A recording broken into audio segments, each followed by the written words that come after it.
On circule en voiture, puis tabarnouche, tu sais, le prochain arbre est à 2 km. Je pense que ce système-là est terminé. Et on a un enjeu de biodiversité en ce moment. Les populations augmentent. Tranquillement, il y a un bel enjeu de terre agricole versus développement. Et l'agroforesterie, à mon avis, est une source de solution pour ça. Bienvenue à notre État généraux de l'eau. L'Aubévis-Cabri regroupe 4 MRC, 39 municipalités et gère 28 bassins versants. Bien, bonjour tout le monde. Merci d'être là dans la salle agro-environnement pour nos 3e États généraux de l'eau. Les agriculteurs de notre région là, sont de plus en plus intéressés aux pratiques agro-environnementales. Donc, c'est quelque chose d'important. Moi, je viens vous parler un petit peu des changements climatiques, mais qui sont plus spécifiques.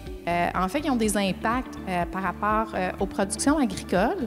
Les producteurs qui font de la culture biologique et qui font des travaux mécaniques pour enlever les mauvaises herbes, ça a été très compliqué à cause des précipitations. Heureusement que les terres étaient drainées. On veut aussi avoir une surface de sol qui est protégée parce qu'on se rappelle qu'on a des pluies fortes et abondantes. Puis que la vitesse de la goutte de pluie, c'est impressionnant ce que ça peut faire sur le sol finalement.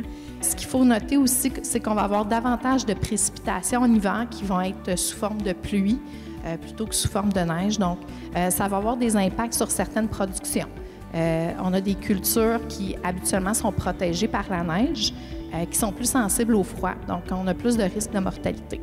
Donc, c'est important de mieux la conserver, surtout dans des contextes où on va prioriser des cultures comme des céréales d'hiver, de la luzerne, des choses comme ça qu'il faut qu'ils soient protégés des froids. Parce qu'il faut faire attention, c'est des problèmes qui ont tendance à s'accentuer. L'eau transporte avec elle des sédiments fins, puis quand elle attend son tour pour s'infiltrer, bien, les sédiments peuvent colmater les cuvettes. Puis là, on se retrouve dans un cercle vicieux là, de compaction. Comme l'expliquait Hélène, de diminuer la compaction dans les sols en contexte de changement climatique, c'est important. Donc, il va falloir faire particulièrement attention là, de ne pas rentrer dans les champs quand la portance n'est pas optimale. La croissance d'arbres, 1,2 à 1,4 fois plus rapide. Un arbre agroforestier. En forêt, ils se battent contre les éléments nutritifs, la lumière. Là, vous avez un arbre en pleine lumière, sol un peu fertilisé, le cours d'eau, la nappe qui descend avec le collecteur, l'autre bord, le ruisseau. Tout est là pour la croissance. Ce qu'on peut observer dans les systèmes protégés par des haies agroforestières, c'est une meilleure utilisation de l'eau puis une meilleure conservation de l'eau aussi au niveau des sols. Par contre, ce qu'il faut noter, c'est que les températures vont être plus élevées la nuit que le jour. Oui. Qu'est-ce qu'on s'attend en termes de production du maïs d'ici 2050?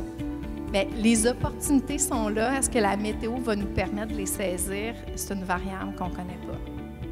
En jaune et en orange, c'est le maïs et le soya. Quand on voit ce portrait-là, on voit qu'il y a de la place pour mettre des cultures de couverture. Et c'est prouvé que des cultures de couverture, puis dans la rotation, rajouter des céréales, ça augmente les rendements. Donc, c'est vraiment une bonne nouvelle parce que vous savez que les cultures de couverture, c'est des bienfaits pour la santé des sols, une meilleure infiltration de l'eau, ça diminue le ruissellement.